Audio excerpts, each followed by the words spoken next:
Selamat datang di channel Kantohe TV. Terima kasih bagi yang sudah subscribe dan tonton video-video saya. Bagi yang belum, mohon dukungannya untuk subscribe dan aktifkan loncengnya. Subscribe itu gratis kok, dan supaya Anda yang lebih dulu tahu, kalau saya udah upload video terbaru. Jangan lupa juga untuk like, komen dan share videonya, agar lebih banyak orang yang bisa gabung dan baca cerita-cerita menarik ini. Oke, tanpa berlama-lama lagi kita langsung saja ke ceritanya. Trio Detektif Misteri Bisikan Mumi. Teks by Robert Arthur. Alih bahasa Agus Setiadi. Penerbit PT Gramedia Pustaka Utama cetakan ke-8. Juli tahun 1998. Edit dan convert, Kantohe TV. https://www.youtube.com/@kantohetv141. Pengantar singkat khusus untuk kawan-kawan baru. Kata pengantar ini khusus ditujukan pada teman-teman yang baru sekarang akan berkenalan dengan trio detektif. Sedang yang sudah kenal, dipersilakan langsung menikmati kisah petualangan mereka. Untung tidak perlu pergi jauh-jauh, cukup dengan membalik ke halaman berikut. Dan kalau sudah mulai membaca, tanggung nanti segan berhenti sebelum buku ini selesai. Menyimak kembali kejadian yang mendahului. Trio detektif ini nama biro atau perusahaan penyelidik. Pendirinya 3 remaja yang berjiwa petualang. Perkenalkan, Jupiter Jones, Pete Crenshaw dan Bob Andrews. Jupiter, menurut pengakuannya sendiri, merupakan otak dari usaha 3 serangkai itu. Bob, pencatat kasus dan petugas riset, atau dengan perkataan lain, dialah yang diserahi tugas untuk melakukan penelitian. Sedang Pete, remaja tangkas bertubuh kekar, merupakan tangan yang selalu diandalkan Jupiter untuk melakukan tugas-tugas yang mengandung bahaya. Ketiga remaja ini bertempat tinggal di Rocky Beach, sebuah kota kecil di pesisir Samudra Pasifik, cuma beberapa mil saja dari kota pusat perfilman Hollywood. Jarak dari satu tempat ke tempat lain di California besar sekali, jadi mobil merupakan kebutuhan hidup, bukan kemewahan. Ketiga remaja itu belum ada yang memiliki SIM, karena umur mereka masih terlalu muda. Tapi problem ini teratasi, ketika Jupiter memenangkan suatu sayembara. Hadiahnya berupa pemakaian sebuah mobil mewah, sebuah Rolls Royce yang pegangan pintu, dashboard dan beberapa bagiannya lagi dilapisi emas. Ia diperbolehkan memakai mobil itu untuk waktu tertentu, lengkap dengan supir. Markas Trio Detektif, sebuah trailer tua yang ditaruh di kompleks penimbunan barang bekas, suatu perusahaan jual beli barang rombengan yang dikelola paman dan bibi Jupiter, Titus dan Matilda Jones. Markas trailer itu biar tua, tapi isi di dalamnya serba lengkap. Kalau mau ke situ, harus lewat jalan rahasia. Nah itulah mereka Trio Detektif. Selanjutnya, nikmati saja sendiri. Alfred HITCHCOCK. Bab 1. Surat menarik. Tolong, selamatkan aku. Terdengar jeritan Mary. Suara itu aneh, melengking tinggi. Tolong. Trio detektif mendengar jeritan itu, tapi mereka bekerja terus, tanpa mengacukannya. Mereka tahu, yang menjerit-jerit itu burung beo piaraan mereka. Namanya Blackbeard. Burung itu diperoleh dalam rangka menangani kasus yang belum lama lewat. Blackbeard benar-benar luar biasa, cepat sekali menangkap kata-kata baru, dan sangat suka meniru-nirukannya. Jupiter, tukas bibi Matilda Jones, bibi Jupiter. Ia melayangkan pandangan ke arah sangkar Blackbeard, yang tergantung di bawah selembar papan. Burungmu itu terlalu banyak nonton televisi rupanya. Senangnya berteriak-teriak, seperti dalam film serial detektif. Ya, bibi Matilda, kata Jupiter. Ia mengangkat selembar daun pintu sambil mendengus-dengus. Harus ditaruh di mana ini? Di tempat pintu-pintu lainnya, jawab bibinya. Hei, jangan enak-enakan terus, kata bibi Matilda lagi pada kedua teman Jupiter. Masih banyak pekerjaan yang harus dilakukan, sedang waktu berlalu dengan cepat. Trio detektif tidak sependapat dengan itu. Menurut mereka, waktu rasanya seperti merayap. Di bawah petunjuk bibi Matilda Jones, saat itu mereka sedang melakukan penyelidikan tertentu. Penyelidikan yang kalau mungkin, lebih baik tidak usah saja mereka kenakan. Soalnya, mereka atau tepatnya bibi Jones hendak menyelidiki berapa banyak pekerjaan yang bisa dilakukan 3 remaja pria apabila hari sedang panas sekali. Bibi Jones yang sebetulnya mengelola perusahaan jual beli barang rombengan, paman Titus, suaminya, cuma bertugas berbelanja, mencari barang-barang bekas yang hendak dijual. Untuk itu, ia sering sekali bepergian. Sedang bibi Matilda, ada hari-hari di mana ia merasa perlu melakukan pemberesan barang-barang. Dan hari itu termasuk salah satu di antaranya. Dan kalau bibi Matilda ingin membersihkan dan mengatur barang-barang bekas yang bertumpuk-tumpuk di pekarangan perusahaannya, selalu Jupiter dan siapapun dari teman-teman remaja itu yang kebetulan ada di situ, langsung dikerahkan untuk bekerja. Ketiga remaja itu bekerja keras. Dalam hati, mereka sudah kepingin sekali kembali ke markas. Mereka ingin mulai bekerja, menyelidiki kejadian misterius yang mungkin akan datang. Keberhasilan mereka belum lama berselang, menimbulkan kepercayaan pada diri mereka tentang kemampuan selaku penyelidik. Bahkan ada kemungkinan, kepercayaan pada diri sendiri itu terlalu besar. Tapi mereka tidak bisa menghindarkan diri dari tugas-tugas yang ditimpakan bibi Matilda pada mereka. Sampai saat tukang pos datang, ia memasukkan setumpuk surat ke dalam kotak pos antik terbuat dari besi, yang terpasang di depan kantor perusahaan. Kemudian tukang pos itu pergi lagi. Astaga, seru bibi Matilda, aku lupa mengeposkan surat tercatat yang dititipkan pamanmu tadi, Jupiter. Sambil bicara wanita gemuk itu merogoh-rogoh kantong yang berukuran besar. Ia mengeluarkan sampul surat yang agak kusut kelihatannya. Bibi meratakannya dengan tangan, lalu menyodorkannya pada Jupiter.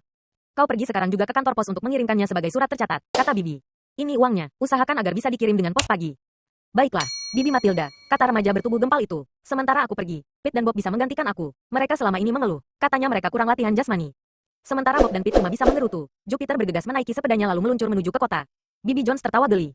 Kalian boleh istirahat sekarang, katanya pada Bob dan Pete. Untuk sisa pagi ini tidak perlu bekerja lagi. Kalian bisa mengadakan rapat, membuat sesuatu atau entah apa yang hendak kalian kerjakan di balik tumpukan barang rombengan itu. Bibi Jones melambaikan tangan ke arah tumpukan berbagai jenis barang tua yang menutupi bengkel luar Trio Detektif. Tapi wanita itu sama sekali tidak menduga bahwa di bawah tumpukan itu terletak markas mereka yang tersembunyi. Kuperiksa saja surat-surat sekarang, kata Bibi Jones sambil melangkah ke kantor perusahaan. Barangkali saja ada untuk Jupiter. Akhir-akhir ini ia sering sekali menerima kiriman contoh-contoh barang yang aneh-aneh. Kedua remaja itu merasa lega, karena tidak usah lagi bekerja berat.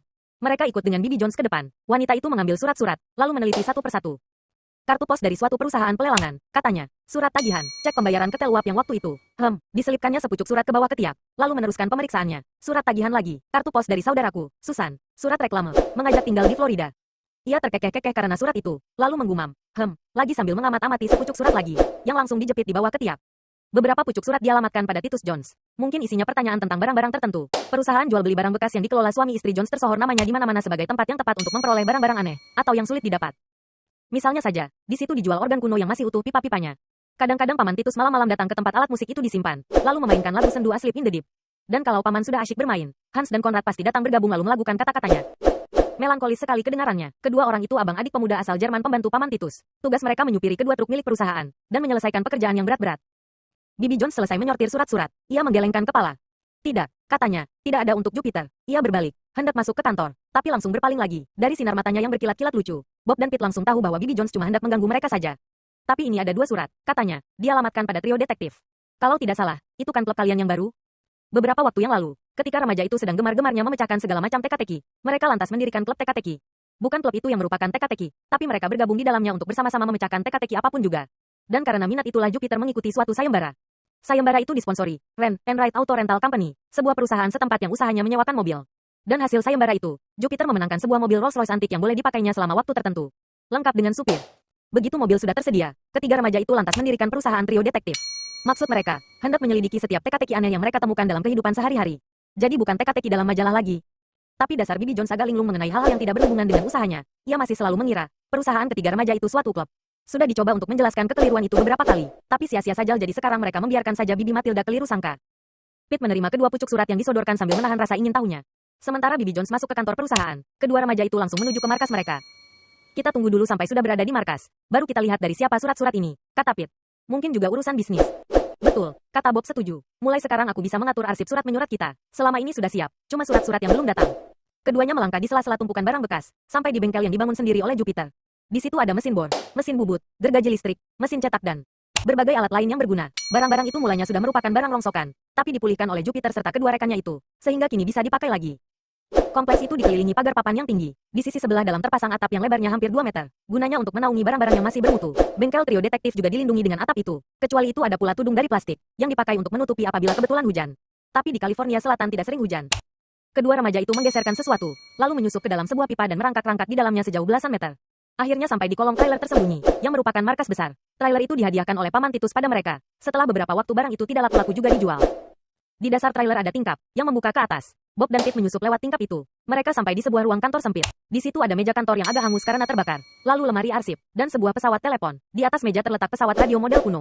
Jupiter menyambungkan sebuah mikrofon ke alat pengeras suara radio. Dengan begitu mereka bisa serempak mengikuti pembicaraan telepon. Sedang ruang trailer yang masih tersisa dijadikan kamar gelap untuk mencuci film. Merangkap ruang laboratorium kecil-kecilan, serta kamar mandi. Ruangan itu gelap, soalnya, trailer itu tertimbun di bawah tumpukan barang di luar. Pete menyalakan lampu yang tergantung di atas meja, lalu mereka duduk. Kedua surat yang diserahkan oleh Bibi Jones tadi, kini mendapat giliran untuk diperhatikan. Hei, pekik Pete bersemangat. Yang ini dari kantor Alfred Hitchcock. Ini saja yang paling dulu kita buka.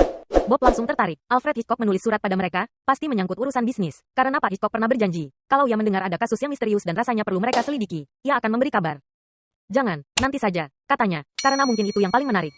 Lagi pula, apakah tidak sebaiknya kita tunggu Jupiter pulang dulu, sebelum kita membuka surat-surat ini? Apa, setelah dia tadi mencoba menjerumuskan kita, tukas Pete, dia kan hendak memanasi Bibi Jones, supaya kita disuruh bekerja sampai ambruk? Lagi pula, kan kau yang berwenang mengurus catatan dan penelitian, surat-surat kan termasuk urusan itu. Dengan cepat Bob bisa diyakinkan, ia pun mulai membuka sampul surat yang dinilai kurang penting, tapi saat itu dilihatnya beberapa hal tertentu mengenai sampul itu, timbul gagasan lagi pada dirinya. Sebelum surat ini kita baca, katanya, kita coba dulu apakah kita sanggup menarik kesimpulan mengenainya. Istilah kerennya, deduksi, kata Jupe. Kita perlu melatih diri melakukan deduksi, setiap kali ada kesempatan. Apa yang bisa disimpulkan dari surat yang belum dibaca, kata Pete sangsi. Tapi Bob sudah sibuk menelaah sampul yang ada di tangannya. Dibolak-baliknya beberapa kali, warnanya ungu muda, seperti bunga lembayung. Baunya juga seperti bunga lembayung. Kini Bob melirik kertas terlipat yang ada di dalam sampul. Kertas itu warna dan baunya juga seperti bunga lembayung. Di sisi atas kertas terukir gambar 2 ekor anak kucing sedang bercanda. Kata Bob menggumam. Diletakkannya jari telunjuk ke kening. Aksinya seperti sedang sibuk berpikir. Ya aku mulai bisa membayangkannya. Penulis surat ini seorang wanita tua, berumur. Ya, begitulah, sekitar 50-an.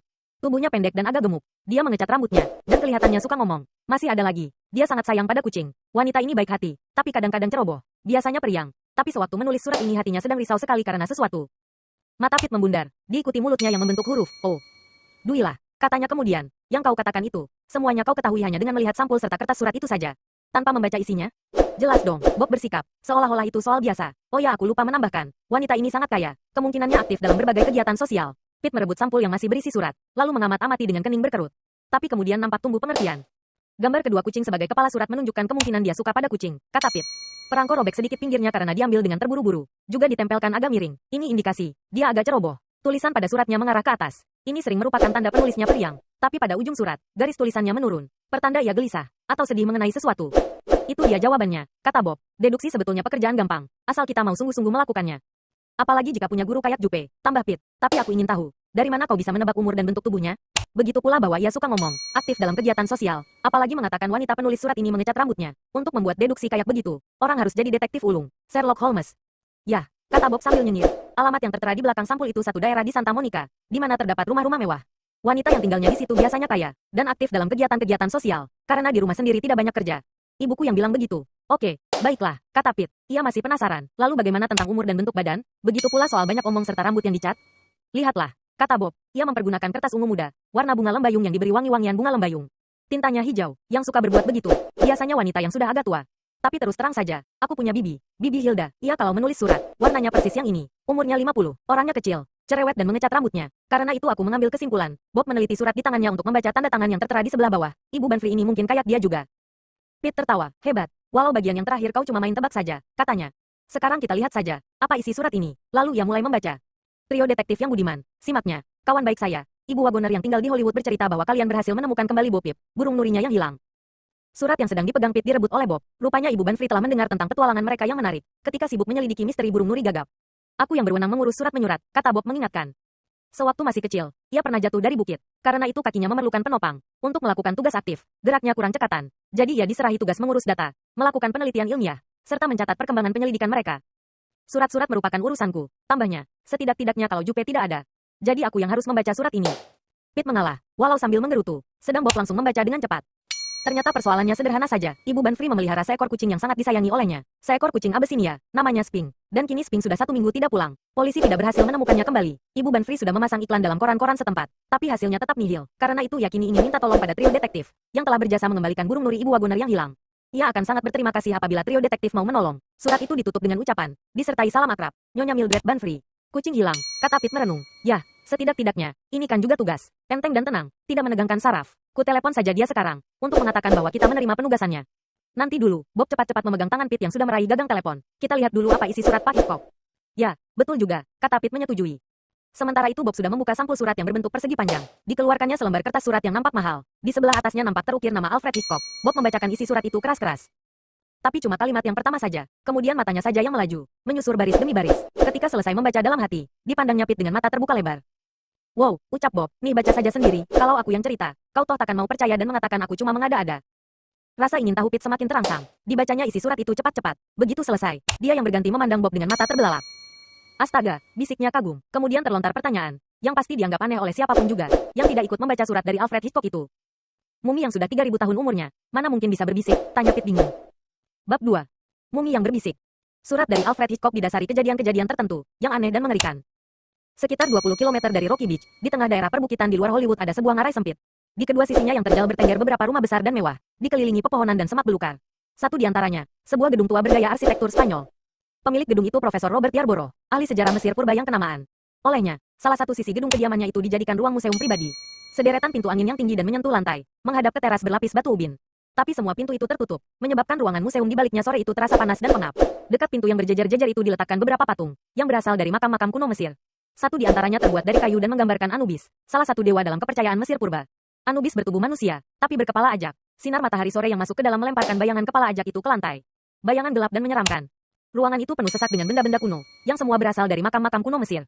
Topeng-topeng logam terpasang di dinding, seolah-olah tersenyum penuh rahasia. Keping-keping tanah liat penuh dengan tulisan baji, benda-benda perhiasan dari emas, serta kumbang-kumbang suci dari batu giok hasil ukiran para empu yang sudah lama meninggal dunia. Semua terkurung dalam kotak-kotak kaca. Dekat jendela ada tempat yang agak lapang. Di situ ditegakkan sebuah peti mumi. Pada tutupnya terukir wajah mumi, yaitu mayat yang diawetkan, yang terdapat dalam peti itu. Peti mumi sangat sederhana, tanpa lapisan emas atau polesan warna supaya kelihatan mewah. Tapi peti itu menyimpan misteri tertentu. Profesor Robert Yarborough, yang bertubuh pendek agak gemuk dengan janggut yang anggun menghias dagu dan kacamata berbingkai emas, bangga sekali memiliki peti mumi itu. Ketika ia belum setua sekarang, Profesor Yarborough sering memimpin ekspedisi ilmiah ke Mesir. Ketika sedang mengadakan salah satu ekspedisi ini ia menemukan sejumlah makam tersembunyi. Makam-makam itu berupa liang-liang di lereng bukit berbatu. Isinya mumi beberapa Firaun atau Raja Mesir purba. Mumi-mumi itu tidak sendirian dimakamkan di situ, tapi disertai para permaisuri dan pelayan, lengkap dengan emas permata serta benda-benda lainnya lagi. Temuan-temuan itu disimpannya dalam museum pribadi di rumahnya, di mana ia menulis buku mengenai hasil-hasil ekspedisinya. Peti mumi beserta isinya itu baru saja tiba seminggu yang lalu, tapi Profesor Yarborough menemukannya di Mesir, sudah 25 tahun berselang. Namun karena waktu itu ia sibuk sekali menangani suatu tugas sulit dan memakan waktu lama, mumi itu dititipkannya di suatu museum di Kairo. Kemudian ketika ia sudah memasuki masa pensiun, ia meminta pada pemerintah Mesir agar mumi itu dikirimkan padanya guna penelitian lebih lanjut. Kini Profesor Yarborough sudah punya waktu. Ia ingin mencoba kemampuannya, membeberkan misteri yang menyelubungi mumi itu. Pada hari itu 2 hari sebelum trio detektif menerima surat dari Alfred Hitchcock, Profesor Yarborough sedang berdiri dalam ruang museum pribadinya. Tangannya bergerak-gerak dengan gelisah, mengetuk-ngetuk tutup peti mumi dengan sebatang pensil. Tutup itu bisa dibuka ke samping, seperti tutup peti biasa. Peti mayat kuno itu memang sebuah peti kayu biasa, tapi keistimewaannya, peti itu berisi mumil. Profesor Yarborough ditemani oleh Wilkins, pelayan pribadinya, istilah sananya, butler, seorang laki-laki bertubuh kurus tinggi. Wilkins sudah bertahun-tahun bekerja pada Profesor Yarborough. Anda sudah betul-betul yakin hendak melakukannya, Pak? Maksud saya, setelah kejutan kemarin, tanya Wilkins. Aku harus tahu apakah kejadian itu terulang lagi atau tidak, Wilkins, kata Profesor dengan mantap. Tapi tolong bukakan pintu-pintu angin itu dulu. Aku paling tidak suka ruang yang pengap. Baik, Pak. Dan Wilkins cepat-cepat membukakan beberapa pintu angin yang menghadap ke teras. Bertahun-tahun yang silam, Profesor Yarborough pernah terkurung selama 2 hari dalam sebuah makam kuno. Dan sejak saat itu ia paling tidak tahan kalau berada dalam ruangan tertutup. Setelah pintu-pintu angin dibuka, Wilkins lantas mengangkat tutup peti mumi ke samping. Kedua laki-laki setengah umur itu menjengukkan kepala ke dalam. Mungkin saja ada orang yang tidak suka melihat mumi. Padahal sebetulnya kelihatan biasa saja. Mayat raja-raja dan kaum bangsawan Mesir purba biasa diawetkan dengan bahan-bahan pengawet tertentu. Lalu dibungkus dengan kain, sampai tertutup seluruh tubuh. Ini merupakan kepercayaan zaman itu di sana. Mayat perlu diawetkan, supaya bisa pindah ke alam baka dalam wujud utuh. Karena itu pula keberangkatan mereka disertai dengan bekal pakaian, benda-benda perhiasan, peralatan. Bahkan segala emas permata yang merupakan milik mereka semasa hidup juga ikut dikuburkan supaya bisa dipakai dalam kehidupan yang berikut. Mumi dalam peti yang sedang dihadapi Profesor, bernama Raorkon. Kain pembalutnya terbuka sedikit, sehingga sarjana itu bisa menatap wajah mumi itu. Wajah seorang tua yang halus rautnya, berwarna coklat tua, seperti pahatan kayu berwarna gelap. Bibir mumi itu agak renggang, seolah-olah hendak bicara, tapi kelopak matanya terpejam. Kelihatannya tenang sekali. Pak, ujar Wilkins kemudian, saya rasa hari ini ia tidak mau bicara. Mudah-mudahan saja, kata Profesor. Garis bibirnya menegang, mumi seseorang yang meninggal 3000 tahun yang lalu, tapi bisa bicara. Bukan merupakan sesuatu yang wajar, Wilkins. Bahkan berbisik pun sudah tidak wajar. Sangat tidak wajar, Pak, ucap Wilkins sependapat. Tapi walau begitu, kemarin mumi ini berbisik padaku, kata Profesor lagi. Ketika aku sedang sendirian di sini, ia berbisik dalam bahasa yang tak kukenal. Tapi nadanya sangat mendesak, seolah-olah minta padaku untuk berbuat sesuatu. Profesor Yarborough mencondongkan tubuhnya lagi ke depan, lalu menyapa mumi itu. Raorkon, katanya, jika kau ingin bicara padaku, aku siap untuk mendengarkan. Aku akan berusaha memahami kata-katamu. Setelah itu Profesor menunggu, semenit, 2 menit, tapi yang terdengar cuma bunyi dengung seekor lalat yang terbang di situ. Mungkin juga kejadian kemarin itu cuma hayalanku belaka, kata Profesor kemudian. Ya kurasa pasti aku saja yang mimpi dalam keadaan bangun, menyangka mumi ini berbisik padaku. Tolong ambilkan gergaji kecil dari bengkel, Wilkins. Aku hendak mengambil contoh kayu sedikit dari sudut peti ini. Kawanku Jennings dari Universitas California ingin mencoba menetapkan saat pemakaman Raorkon, dengan jalan melakukan pengukuran karbon radioaktif terhadap kayu peti. Baik, Pak, pelayan pribadinya keluar. Profesor Yarborough mengitari peti sambil mengetuk-ngetuk ke sana sini. Ia sedang memilih-milih, bagian mana yang sebaiknya dipotong untuk dijadikan bahan percobaan. Pada satu tempat yang diketuk, ia merasa seperti mendengar bunyi kosong. Dan di tempat lain seperti pelapukan. Sementara ia sedang sibuk mengetuk-ngetuk, Profesor Yarborough seperti menangkap bunyi gumaman pelan. Datangnya dari dalam peti. Ia terkesiap sesaat, tapi kemudian buru-buru menempelkan telinga ke bibir mumi. Astaga, mumi itu berbicara padanya terdengar suara bisikan pelan, keluar dari celah bibir yang renggang. Kata-kata, diucapkan mayat bangsawan Mesir yang sudah meninggal dunia 3000 tahun yang lalu. Profesor Yarborough tidak memahami kata-katanya. Mumi itu mendesiskan suku kata demi suku kata, dengan suara begitu lirih sehingga nyaris tak terdengar. Tapi nadanya naik turun, makin lama semakin mendesak. Seolah-olah mumi itu berusaha agar sarjana yang merapatkan telinga ke bibirnya itu bisa mengerti. Profesor Yarborough haru biru perasaannya. Kemungkinannya, mumi itu bicara dalam bahasa Arab kuno. Kadang-kadang ia merasa seperti nyaris bisa menangkap makna 1-2 patah kata. Teruskan, Raorkon, desak Profesor. Aku berusaha mengerti. Bagaimana, Pak? Profesor berpaling, ketika terdengar suara orang di balik punggungnya. Sementara itu Raorkon membisu lagi. Profesor melihat Wilkins berdiri di belakangnya, memegang gergaji berukuran kecil tapi tajam. Wilkins, seru Profesor Yarborough. Mumi baru saja bicara lagi pada kuliah mulai berbisik begitu kau tadi keluar. Tapi membungkam lagi ketika kau masuk kembali. Kening Wilkins berkerut. Rupanya dia hanya mau bicara jika Anda sedang sendirian, Pak, katanya. Anda tadi mengerti apa yang dikatakannya? Tidak, keluh Profesor. Aku tidak mengerti. Aku bukan ahli bahasa. Mungkin Raorkon bicara dalam bahasa Arab kuno, atau salah satu bahasa Hetit atau bahasa Kaldu. Wilkins memandang keluar. Ia menatap rumah yang terletak di seberang ngarai. Sebuah bangunan baru di plester putih, yang nampak seperti menempel di pinggir jurang. Teman Anda, Profesor Freeman, Pak, katanya sambil menuding rumah di seberang. Dia kan ahli kita yang paling hebat mengenai bahasa-bahasa Timur Tengah. Dalam waktu 5 menit ia sudah bisa ada di sini. Jika Raorkon juga mau bicara padanya, mungkin saja dia nanti bisa mengatakan apa yang diucapkan mumi ini. Ya tentu saja, seru Profesor Yarborough. Kenapa tidak dari tadi aku berpikir ke situ? Ayahnya kan ada bersamaku, ketika aku menemukan Raorkon. Tapi kasihan seminggu kemudian ia tewas terbunuh di daerah pasar di sana. Ya, tolong teleponkan Freeman, Wilkins. Minta dia datang dengan segera. Ya, Pak. Tapi baru saja pelayan itu meninggalkan ruangan, terdengar lagi suara bisik-bisik aneh itu. Profesor Yarborough memaksa diri memahami kata-katanya, tapi sia-sia belaka. Akhirnya ia menyerah. Ia melayangkan pandangan lewat pintu angin yang terbuka, memandang rumah Profesor Freeman yang nampak di seberang ngarai. Dilihatnya rekan yang umurnya lebih muda itu keluar dari rumahnya lewat pintu samping, mendaki tangga menuju garasi, dan beberapa saat kemudian nampak mobil meluncur keluar, mulai menyusur jalan sempit yang menyusur tepi jurang. Sementara mata Profesor Yarborough mengikuti keberangkatan temannya itu dengan gelisah, telinga terus terpasang untuk menangkap suara bisikan yang mungkin akan terdengar lagi. Tapi mumi itu tetap membungkam. Sarjana itu mulai bingung, jangan-jangan kini mumi itu tidak mau bicara lagi. Padahal sebentar lagi ada kemungkinan bantuan untuk menafsirkan kata-katanya. Teruslah bicara. Ra-Orkon, desak Profesor Yarborough. Jangan berhenti, aku masih mendengarkan. Aku berusaha memahami kata-katamu. Sejenak kemudian bisikan terdengar lagi, lalu menyusul bunyi mobil berhenti di luar rumah. Tak lama kemudian pintu ruangan terbuka. Andakah itu, Freeman? Tanya Profesor Yarborough tanpa berpaling.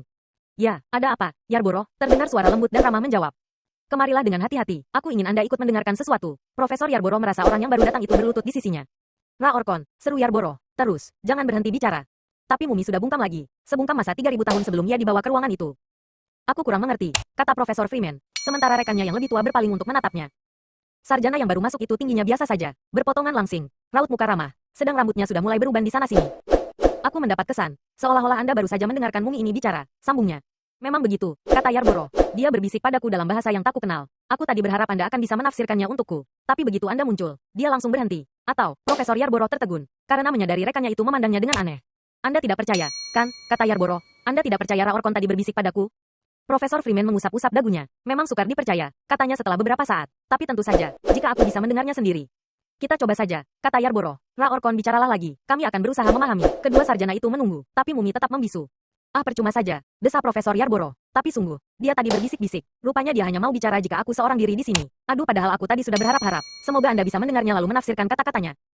Profesor Freeman berusaha mengambil sikap seolah-olah percaya, tapi nampak jelas, ia sulit sekali bisa menerima cerita itu sebagai hal yang masuk akal. Tentu saja aku bersedia membantu, jika aku bisa, katanya. Kemudian baru dilihatnya gergaji kecil yang ada dalam pegangan Profesor Yarborough. Untuk apa gergaji itu? Tanyanya. Anda kan tidak bermaksud hendak menggergaji mumi ini. Bukan, jawab Yarborough. Aku cuma hendak menggergaji kayu sedikit dari sudut peti, untuk pemeriksaan radioaktivitas karbon, guna menentukan saat Ra-Orkon dimakamkan. Nanti rusak peninggalan kuno yang teramat berharga ini, seru Freeman. Mudah-mudahan saja itu tidak perlu dilakukan. Aku sangsi. Apakah Ra-Orkon serta peti ini memang berharga? Kata Profesor Yarborough. Kurasa cuma misterius saja. Pokoknya, pemeriksaan umur dengan sistem pengukuran radioaktivitas karbon itu perlu dilakukan. Tapi akan kutangguhkan dulu untuk sementara, sampai berhasil ku ketahui teka-teki bisikan aneh tadi. Terus terang saja, saat ini aku bingung. Freeman, mumi mustahil bisa berbisik, tapi kenyataannya aku sendiri mendengar mumi yang ini berbisik-bisik padaku, dan cuma padaku saja. Kening Profesor Freeman berkerut. Ia berusaha menyembunyikan rasa kasihan pada laki-laki yang lebih tua itu. Ya bagaimana jika Ra-Orkon dititipkan saja di tempatku untuk beberapa hari? Kalau nanti tinggal sendiri bersama aku, mungkin saja ia mau berkata-kata lagi. Saat itu ada kemungkinan aku bisa memahami kata-katanya, lalu meneruskannya pada Anda. Profesor Yarborough menatap rekannya yang lebih muda.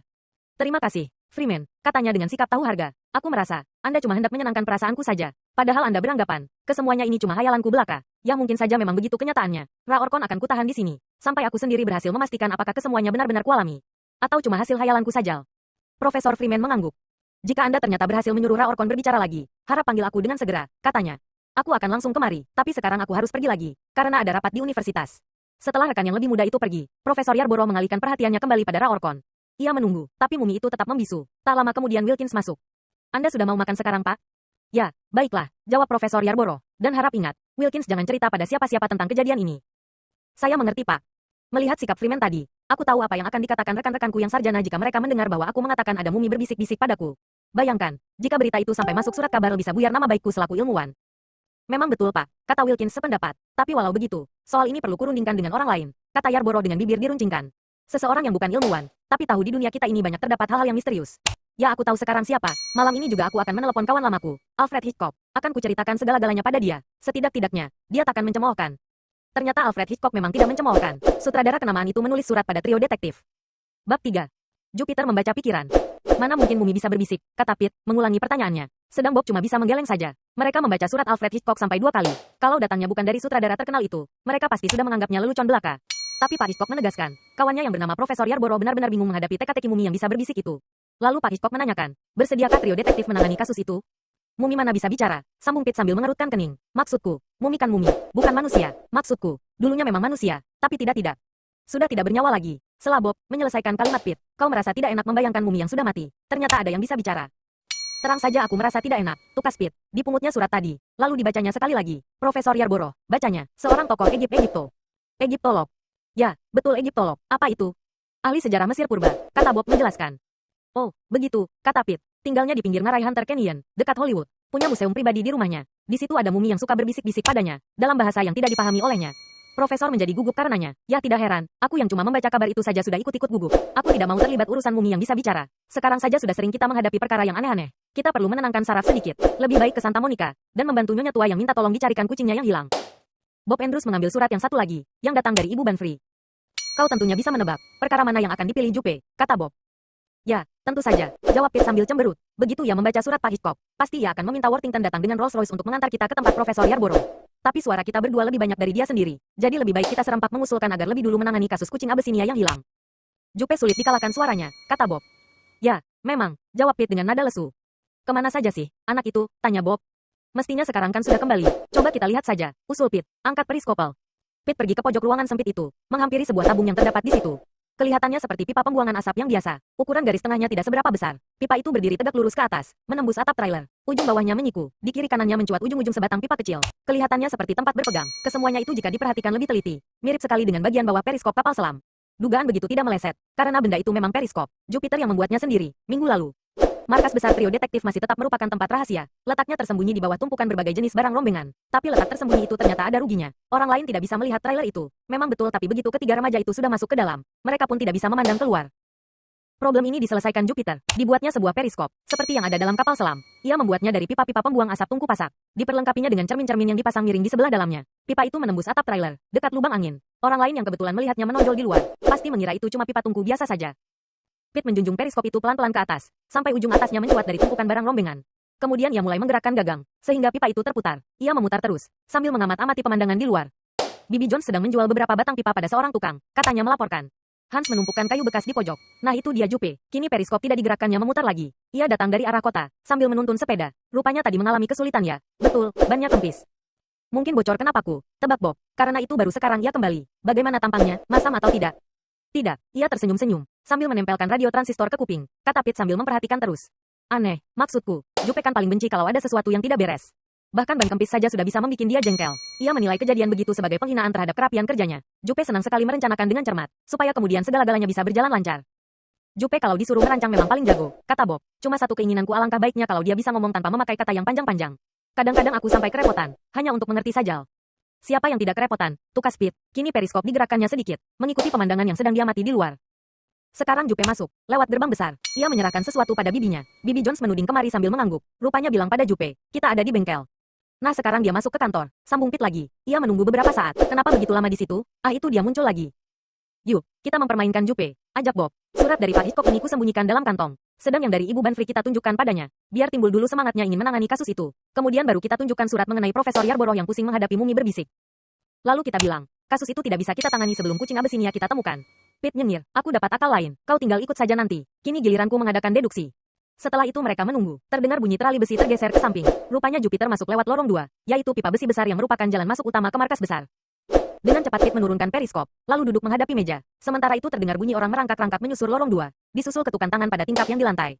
Setelah itu tingkap terangkat ke atas, dan Jupiter tersembul masuk ke markas besar. Jupiter Jones bertubuh gempal, agak pendek, rambutnya hitam pekat, sedang matanya berwarna coklat tua, mukanya bundar kemerah-merahan, nampak lebih muda daripada umur sebenarnya. Tapi kalau ia sudah mengambil sikap tegak dan dagunya ditegapkan, dia juga bisa kelihatan lebih tua.